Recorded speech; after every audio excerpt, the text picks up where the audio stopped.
That I would tell you that's the thing, right? So judge how you show up in every interaction. When I walk up to one of our offices, when I walk in, I want to know how that person at the front desk greets me. Is he or she waiting for me to get there? Is he or she waiting for me to greet them? Is he or she standing up? Do they have a smile? Are they saying hi, welcome? How are they doing? That's their state. Are they making the entrance into that space? Are they changing the dynamic of that person's emotion as they get in? When you buy, do you buy in a good mood, mediocre mood, or a bad mood? Good, always. You don't buy anything when you're in a bad mood. You may be in a bad mood because your car just broke down and now you have to go buy a new car. But when you get there, you may be in a bad mood. By the time you're done, they've solved the problem. They sold you the car that you want, and you're in a good mood. I mean, if I'm Okay. here, I might You be pull able the to trigger and you sign the document when you're in a good mood. So are you showing up? The other one is your ownership. I mean, change the way you talk and think about the business. Like I understand that you guys are all number twos, right? Like this is, treat it like yours. You get paid like it's yours. Trust me, right? You don't get sued like it's yours, but you get paid like it's yours. And the better you do, the more money you'll make. So treat it like it's yours. The saying is, if you want to change the culture, you want to change the environment of a business, change the leader. The rest of that saying is either the leader changes or the leader changes, right? So be the change you're looking for. That's judging yourself. So how are you showing up? How about your mindset? When you walk into a situation, do you see that everybody is a buyer, that everybody is a seller?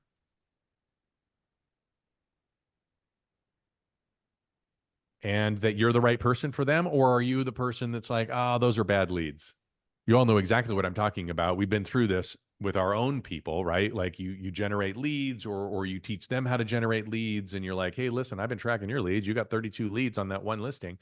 You know, how many listings did you get? How many buyer representations agreements? How, what are you doing? How's it going? And they go, oh, well, they were bad leads. I've never seen a bad lead that I've never seen somebody who raised their hand and said, hey, my name's Todd Conklin. Here's my email address and here's my phone number. And I'm interested in, I'm looking at this property but yet I'm a bad lead. I've never seen that. It's never happened to me before. I just look at them differently. People are like, oh no, we're just looking. I totally get it. That's not a bad lead. That's just somebody who's way up on the funnel, right, Jimmy? Way up on the funnel, right? Top of the funnel is different than the middle of the funnel. Middle of the funnel is different than the bottom of the funnel. And by the way, the bottom of the funnel is still different than the absolute, like, here we go, baby. So our psychology, our mindset, how are we showing up for that stuff? Are they bad leads? Do we actually walk in going, you know what? You're a buyer. One of us is going to get sold. Either you're going to sell me on the fact that you need to stay where you're at. You're going to sell me on the fact that you're not going to show up to the sales trainings.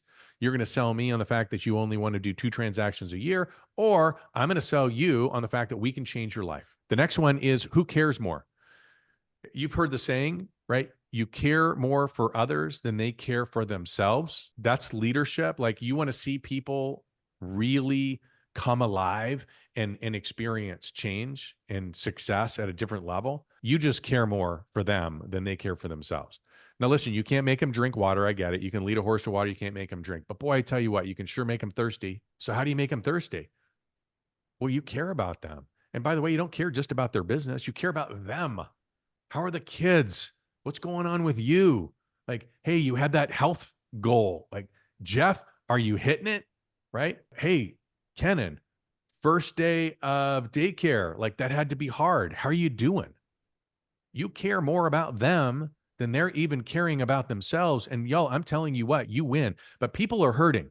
And they may not want you to know that they're hurting, but they're hurting because I know that I know a lot of you are hurting. Even if it's just daily little stuff. We're in this disconnected society, which is just total chaos to me, but we're disconnected. We're judging everybody else. And wouldn't it be amazing if we just approached people from a standpoint of, hey, I care about you. I don't care who you're voting for. I care about you. I don't care about who you pray to. I care about you. And these people, they need a hug or a boot in the butt. Maybe they need both. But if you cared that much to be able to be that honest with them and to tell them that they've got food in their teeth, they don't have that in their lives. The next one is your words. Judge your words. Judge the way you use your words. What are you saying? How are you saying those words? If you don't know what to say, if you don't know when to say it, and if you don't know how to say it, well, that's a problem. Your leadership is demonstrated when you are a magician linguist. If what you're teaching other people is that they need to be in control of what to say, when to say, and how to say it, those crucial conversations, those critical conversations, those scripts, those dialogues, however you want to term them, because it seems like we're always trying to like tiptoe around the fact that it's a script. Okay. But do you have them? Do you know what they are? And are you role playing? And are you role playing with your team? Listen, most of us, Jeff and I, have been talking a lot about, do you have a training system or do you have an exposure system? Think about that for a minute. There's a lot of stuff out there, isn't there? Everybody wants to talk about stuff. You got this, got that thing, got this thing, got that thing. All these things are going to make all the difference. All change your life. Everything's going to change everything, right? And yet nobody knows how to use them. Well, a training system is where you actually dig in and you teach somebody, not once, not twice, but probably 7 times, right? We've heard that saying, how to do something. That's a training system, but that requires consistency. That requires discipline. That requires accountability. That's what we're doing here in just a minute. Actually, I'll tell you about that right now if you want to hear about it. The 13% Club starts on August 26th.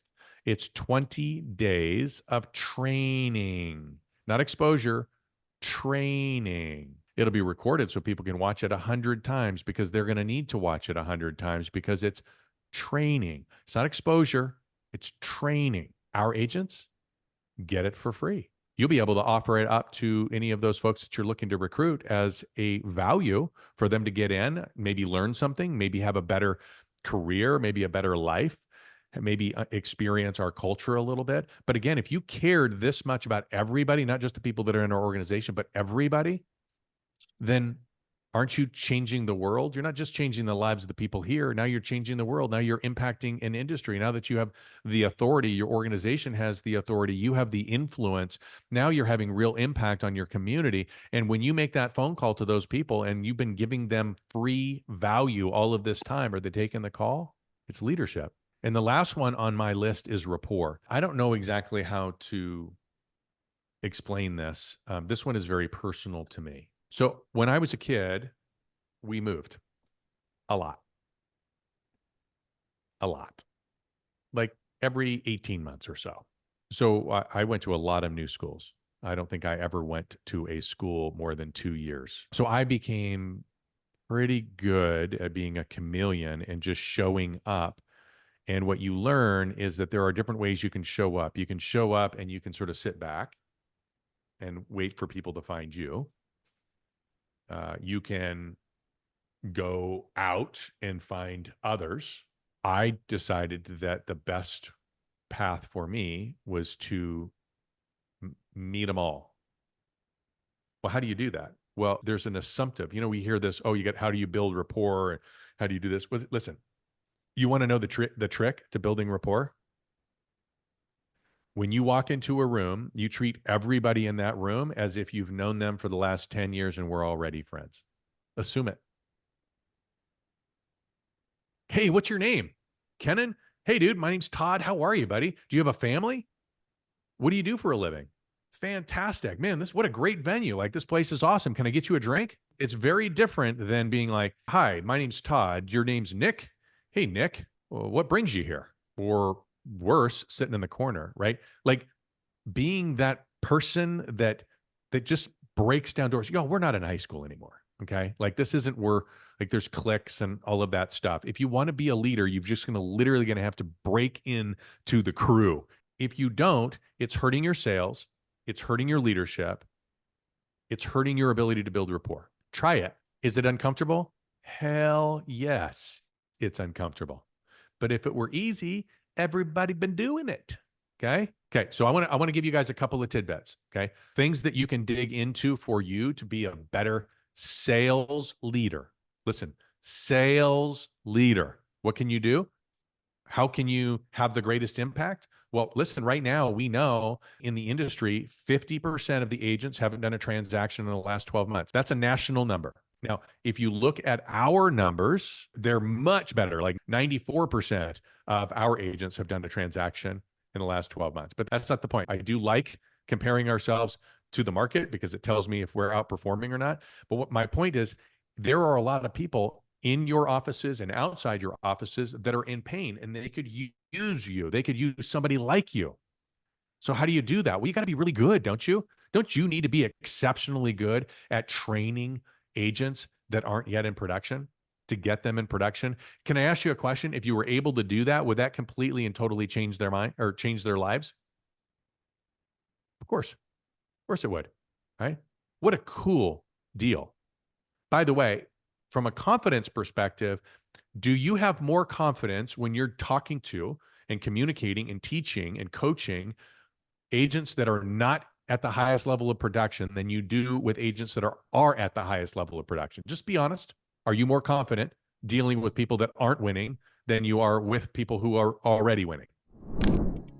Hey guys, sorry for the interruption. I'm going to get you right back to the video, but most of you know me as a real estate broker, or maybe somebody who's built and scaled one of the fastest growing sales organizations in the country. What you may not know is that I also work with other sales professionals and leaders that are looking to grow and scale their businesses and just live badass lives. The one place that I have everybody start, the very first spot, is the lethal scripts for the sales warrior. I'm going to give you one for free today just so that you can get a little taste of what it is that we're doing out there. So click on the link below. We'll send you the information and let's get back to the video.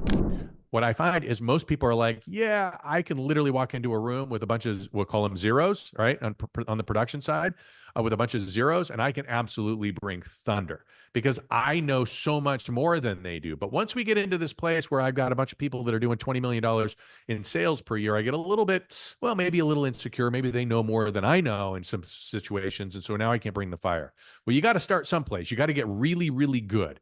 Again, I've told you all before, you all are leaders. Nobody in your company is running and selling more than you. And I can prove it. You're responsible for the team that's in your building. So as a result, if your team does $100 million in sales, that's you.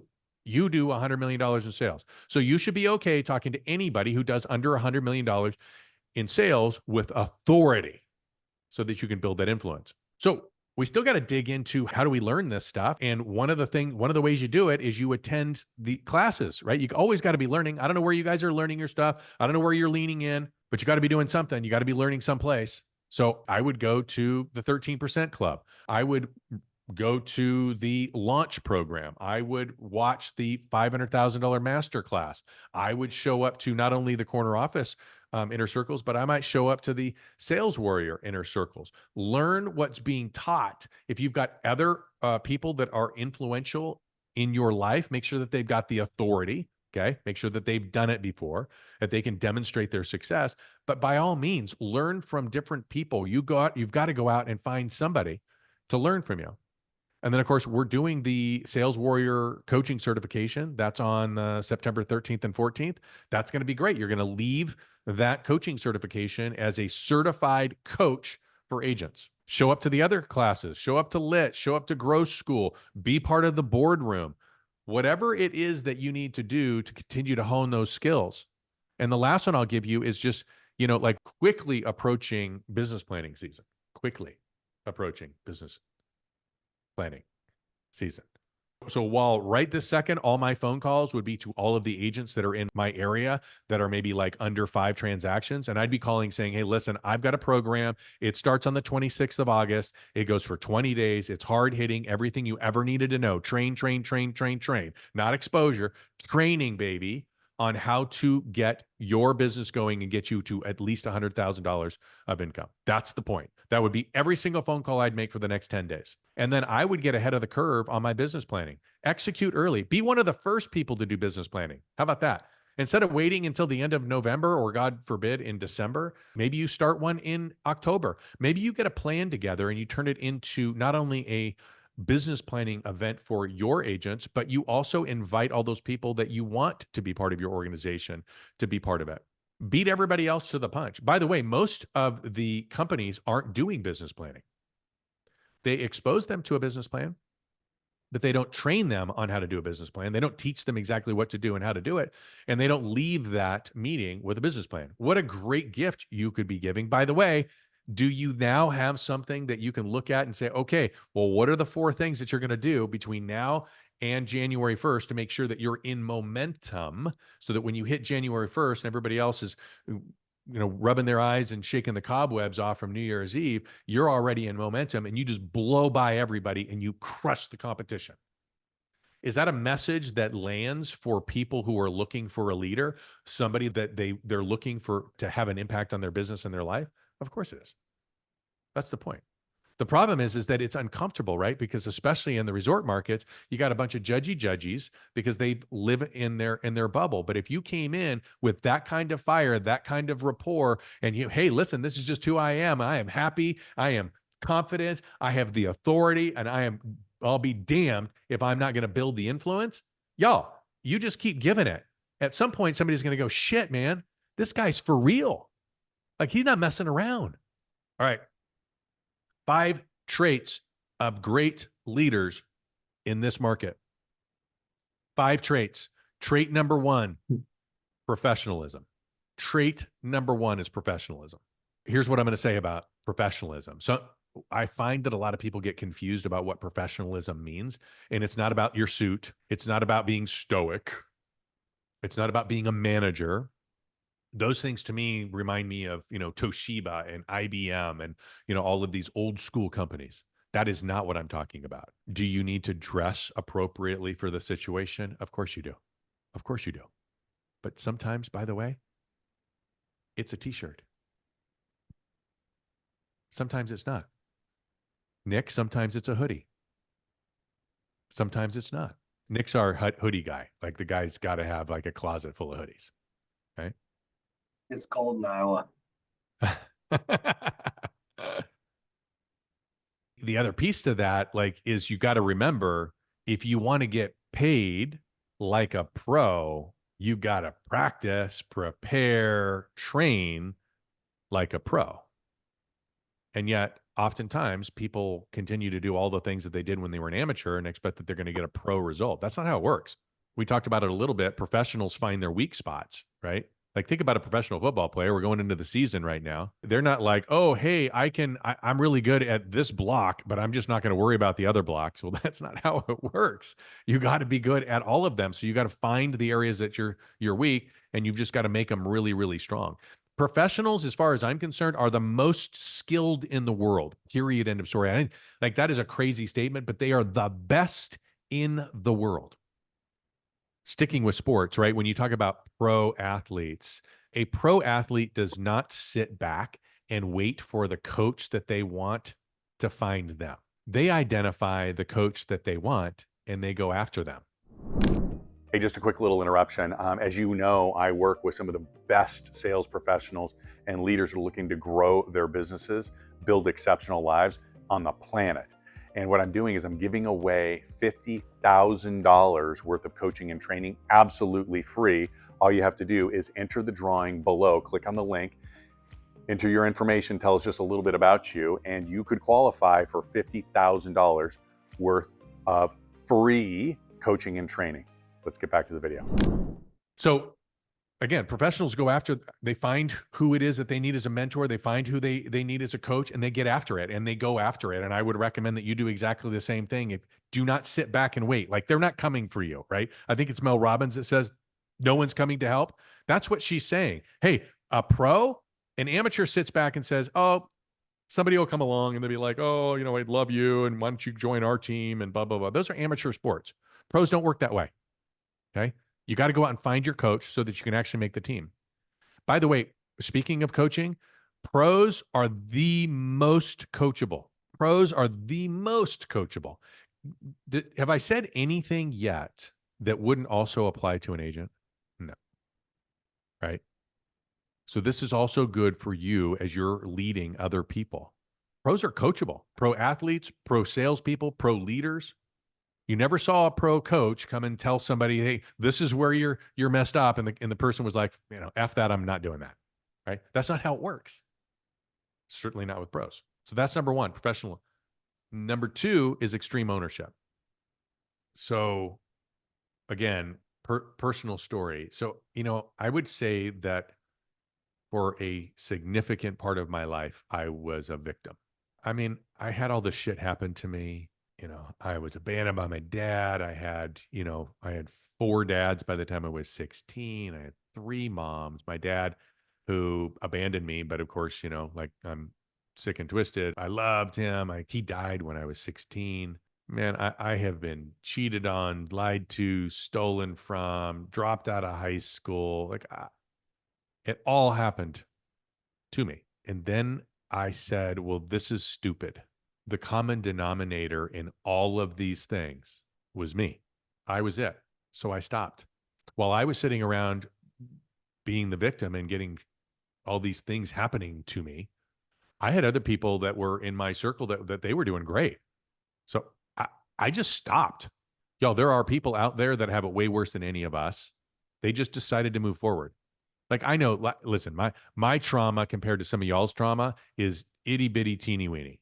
But everybody's trauma is their own and it feels big to them. And we get it. We just all accept it for what it is. But if you really, really want to feel like an idiot, you just go find somebody who's got it way worse than you and they just didn't accept that.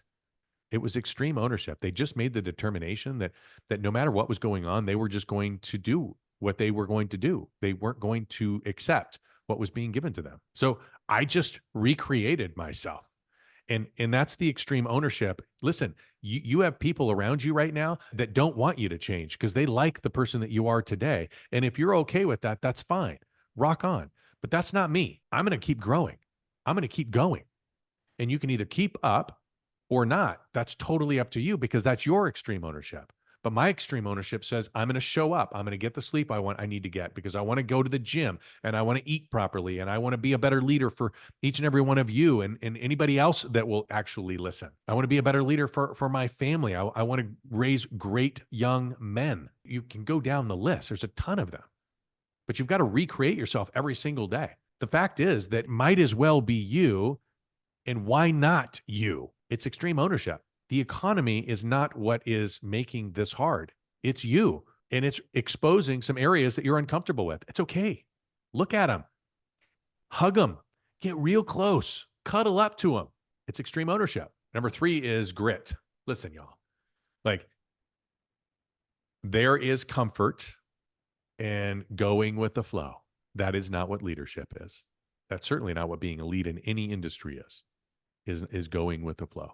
In fact, the person that's telling you to go with the flow, no, we don't talk like that around here, all of those things, they are for sure going to screw you over. It's just a matter of moments.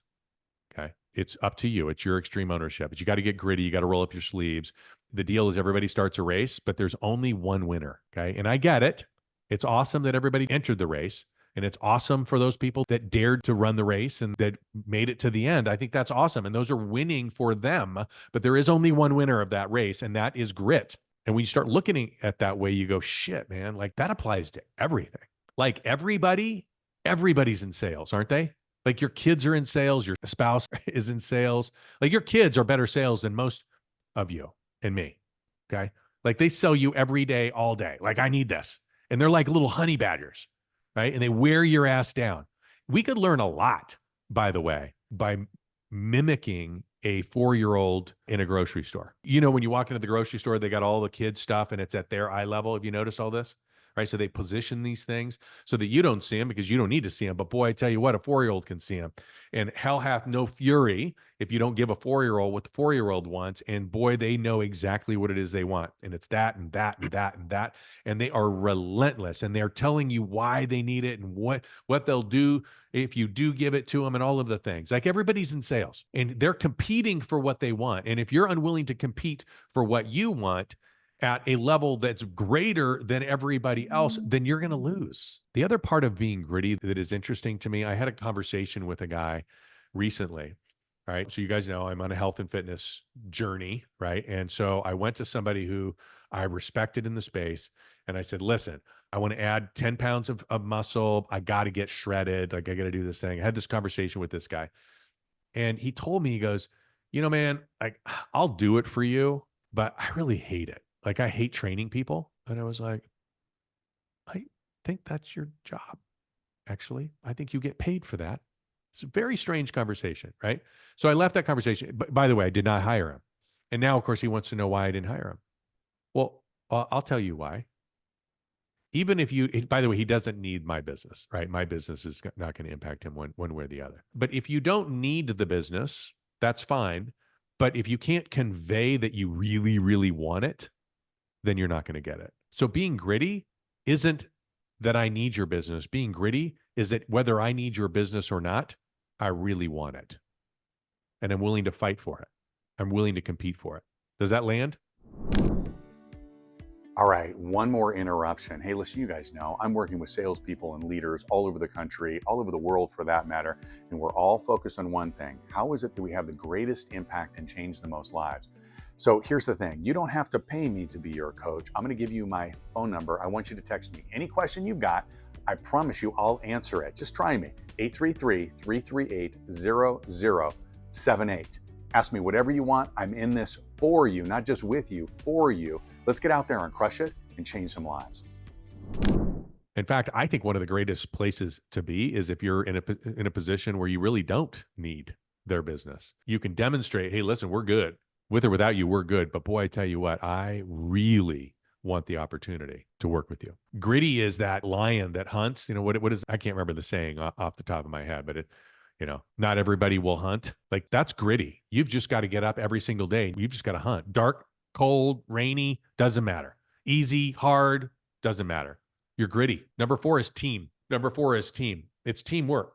The saying is that you can go fast alone, but you will go far with others. It's team. Can you work with a team? Can you hold each other accountable? Can you lift each other up? If you're not willing to take them with you, you're not a leader. Okay. Like, that's the point. By the way, that's at the office. That's in your clubs. That's in your men's groups, your women's groups. That's at your cocktail hours. That's at your house. That's in your marriage. If you won't take them with you, you're out. And by the way, I know this firsthand. You go fast alone, right? You go far as a team. If you don't get your team thing figured out, you will be lonely and you will get there very fast. The challenge is that people, they go, oh, well, I'm just going to surround myself by all these people and they're all my friends and they're going to, that's not how it works. Okay. A team has got to be like, go Navy SEALs if you're going to go team, right? Not everybody makes the team. Follow?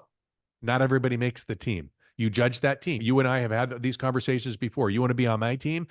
You want to be in my circle? You have to be the person that I would want to be in my circle. And people are like, oh my God, that's so rude. It's not rude. It's gritty. It's professional. It's extreme ownership. Your team, again, home or otherwise, your team is where you leave your legacy. People get confused. Like, they even name their company's legacy, right? And it's all about money, all about money, all about money, all about money. It's not about the money. Legacy is not money. Legacy is not the money that you leave behind. Legacy is what you leave behind in the people. That's legacy.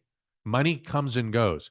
And we all know, those of you that are Christians, we all know, hey, the money ain't ours anyway. It comes and it goes.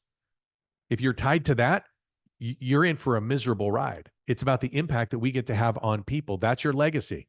So that's building the team. As you build that team, you leave a legacy. A trusted team member tells the truth. Not when it's easy, not when it's comfortable. They just tell the truth. So build a great team is the 4th trait of a great leader in today's market. And the last one is that they're just good. They're just good human beings. Can I ask you a question? Do people want to be around you? I touched on this a little bit before when I was talking about rapport and how you walk into a room. But I mean, do people feel better? Do they feel more powerful when they're around you? It's wild to me. It's wild to me how people even post. Like, I don't feel like it was this way before COVID. Maybe I'm delusional, but I feel like before COVID, like, we just had normal relationships. Like, we walked in, we said, hey, your hair looks good. And hey, I like that shirt. And you look very pretty today, that kind of stuff. And then post COVID, we all got weird. And yet we need it more than ever right now. We got awkward. We got shy. We got, I don't know. So, like, being good, be walking into that room and changing the temperature of that room and spreading joy to other people and talking about that. I'm not being afraid to say, hey, you look amazing today. By the way, you look great when you smile, right? Like, giving somebody the compliments and changing their day. That just seems good to me. Like having the level of energy that most people don't have. Instead they walk into her, hi, how are you? What are you doing? Yeah, I know. Oh, I hope my president gets elected. Otherwise, the world's going to hell. Oh, God, I know. Did you see this whole lawsuit? Oh, geez. Oh, my God. Hey, sorry for the interruption. Last one. Hey, it's about that time, and we are doing business planning events all over the country. And I want to make sure that you have your absolute best year ever. The people that go through our business planning, on average, make over $250,000 per year. And if you're looking to do that, if you're a sales professional, text me at 833-338-0078. Just text me the town that you are in, and I will send you information about the business planning event that we're doing in your area. All right, let's get back to the video. What kind of energy are you bringing to the world right now? By the way, you might be the one that's talking shit. I just talked a little bit about that. Like, we're all programmed. Y'all, listen, I'm going to tell you right now, you cannot, I'm going to tell you, even the most disciplined of you, I put you in a room with 10 potheads and you hang out with them for the next 2 years. I guarantee you're a pothead. Sorry, not sorry. Okay. You're not the one that can defy all things nature and you're going to not be a pothead. It's just the way it is. So I'm not saying that it's necessarily your fault. I'm just saying that you should take a look at this. And if you've surrounded yourself with a bunch of people that all they do is talk shit, chances are you've leaked into that space where you're now talking shit. Litmus test. If you've got somebody in your world that is gossiping and talking smack to you about somebody else, here's my promise to you. The minute you're gone, they are talking to somebody else about you. Cut them. Get them gone. Be the good. Protect the good. Good means that we are going to protect that space, right? Gossip's a culture. I'm telling you right now, gossip is a culture. It will absolutely kill your culture. Gossip is a cancer to your culture. It's a cancer to your happiness. It's a cancer to your joy. It's one of the reasons that I tell you, don't watch the news. Get that shit off. Because at this point in life, at this point in society, literally the news is gossip. Like there's very little truth in any of it. I don't care which side of the aisle you're on. And I have no idea how anybody could ever even possibly figure it out. Hell, they're even showing now that you can go to Google, and Google is now messing with the algorithms to show you only the things that align with your view. That's not truth. So you got to be the good. Ultimately, if you are the good, if you make people feel more powerful, if you make them feel happier, if you make them feel prettier, if you make them feel more handsome, if they just want to spend more time with you, they become a better person, they just feel better. By the way, if you make those people at work feel better about themselves when they go home and they are better and they've got more energy and they're happier, are they impacting their homes? You bet your ass they are. Are you having that kind of an impact? That's being the good. So those are my 5. Number 1, professional. Number 2, gritty. Number 3, extreme ownership. Number 4, teamwork. And number 5, good. 5 traits to be great as a leader, as a salesperson, as a husband, wife, as a community member. Like these are the things. So if you're going to judge yourself on those things. How am I doing? Find the areas you're weak, change them. You got this. No problem. And I tell you what, if you will do these things and you will show up into your markets and you will have some tough conversations with the agents that are struggling in your office, got to start there, y'all. Have these conversations right now. You get with your people. Hey, here it is. It's called the 13% Club. It starts on August 26th. Let's go. It's at 2 o'clock Pacific time, 3 o'clock Mountain time, 4 o'clock Central time, 5 o'clock Eastern. Every day for 20 business days. We'll rip for 15, 20 minutes, and we're going to train people on how to do great things. This is your opportunity as a leader to go out and have those conversations. Change your freaking life. Do it right now. All right? You start with those people, and the minute you're done with those people, then you start picking up the phone and you call all the people that are in your market that are under 5 transactions, and then you change their lives. And then you teach them exactly what we just went through, how to be professional, how to be gritty, how to have extreme ownership, and how to build a great team and how to be good. And then they will impact the people that live at their house and the people that live next door to them and the people that are operating their communities. The next thing you know, you've literally changed hundreds, thousands, tens of thousands, hundreds of thousands of lives. That's what we're all about. Amen. Amen. Amen. All right. Love you guys. Let me know what I can do to help you. Peace.